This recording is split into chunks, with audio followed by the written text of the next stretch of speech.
Okay, everybody, are you ready to go ahead and start drawing our own castles inspired by the artwork of Mary Blair? I think this is going to be a fun project. And isn't she a cool artist to learn about?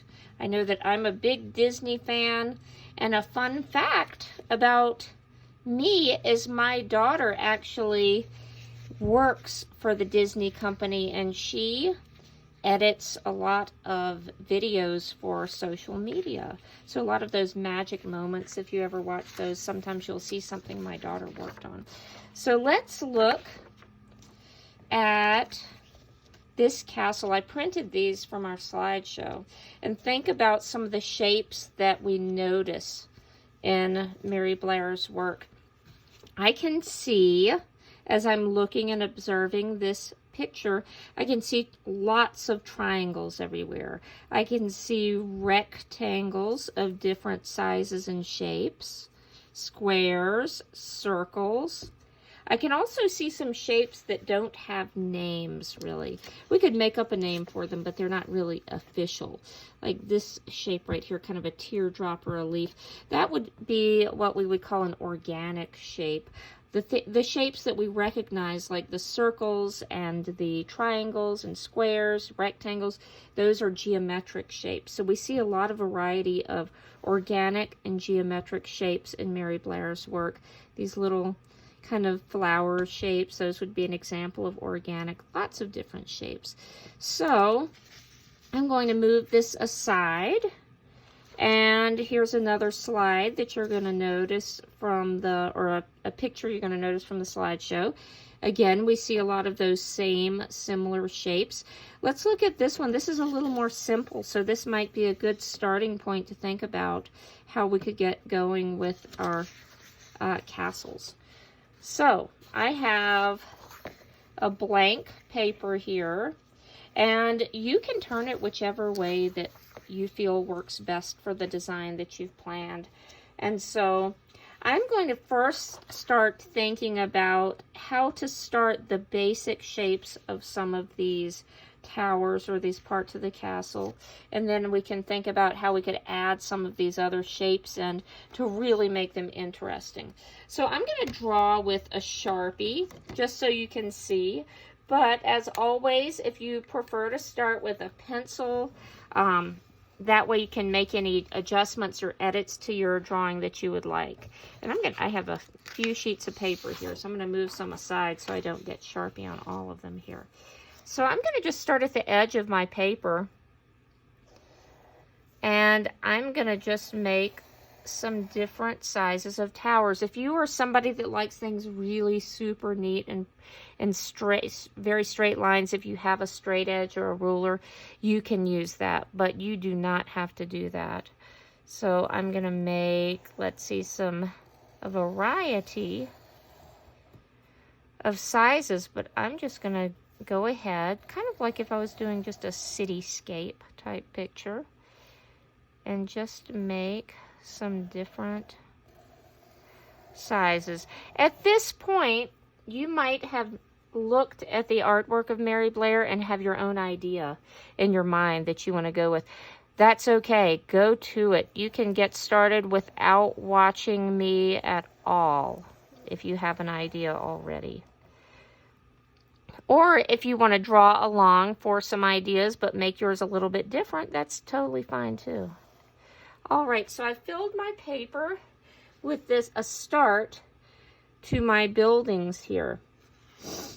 And so I'm going to pull this back in and look at some of the tops. I see a lot of triangular tops. I see sort of this dome shape right here. So and another over there.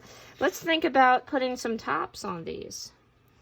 This one is over here at the edge. I think I'll just put a little triangle, and we can build on these as well. Put a little dome here.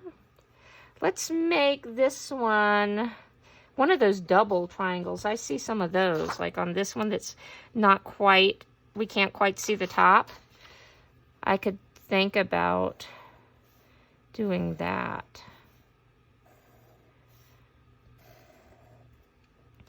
let's see, what could we do here? I'm going to do a big triangle right here.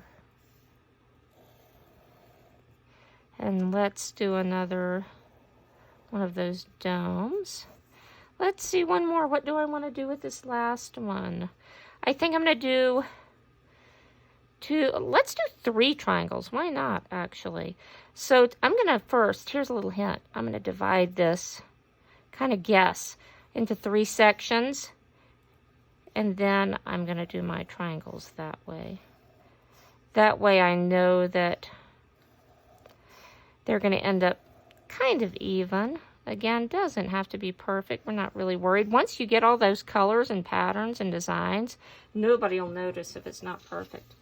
And I'm going to take another quick look at this.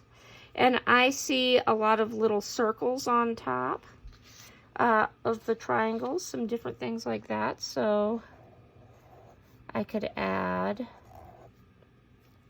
let's see, I'm going to put some over here. Maybe we'll think about something different. Let's look, and let's pull this one in. This is a nice big one.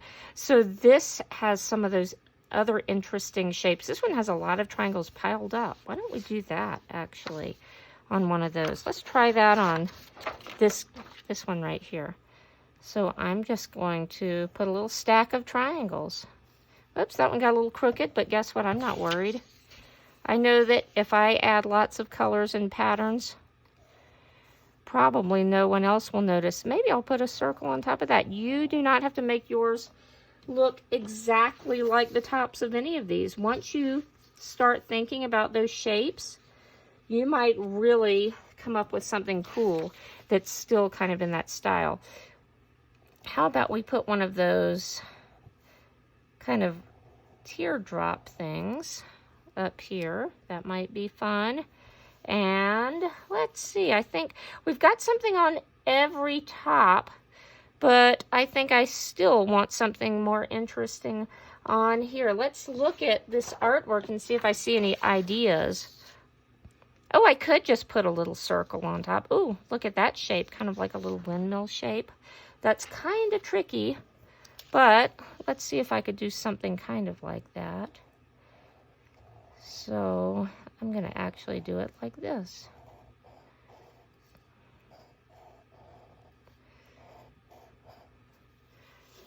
Okay, and now I have all of these spaces in here to fill with shapes, patterns, and designs.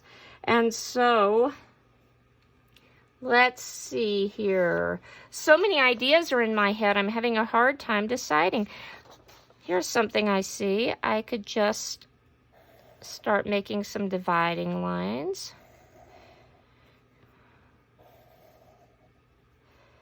And maybe I can do some of these triangles like I saw.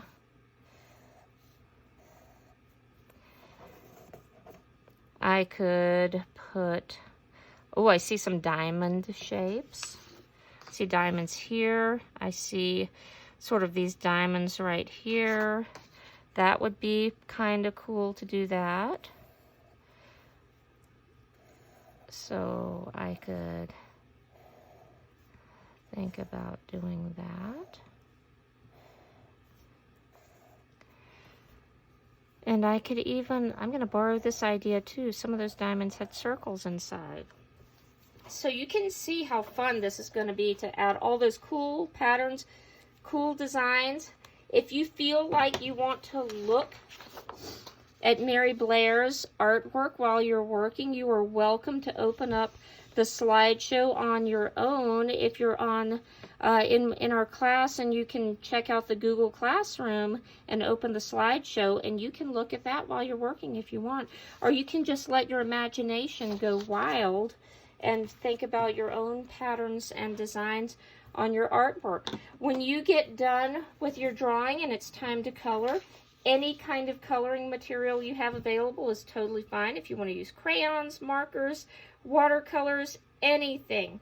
Just remember to try to keep it nice and neat so all of your cool patterns don't get lost. And I'm going to let you get going with your creativity and go ahead and create your own Mary Blair inspired castle. I can't wait to see your awesome castles.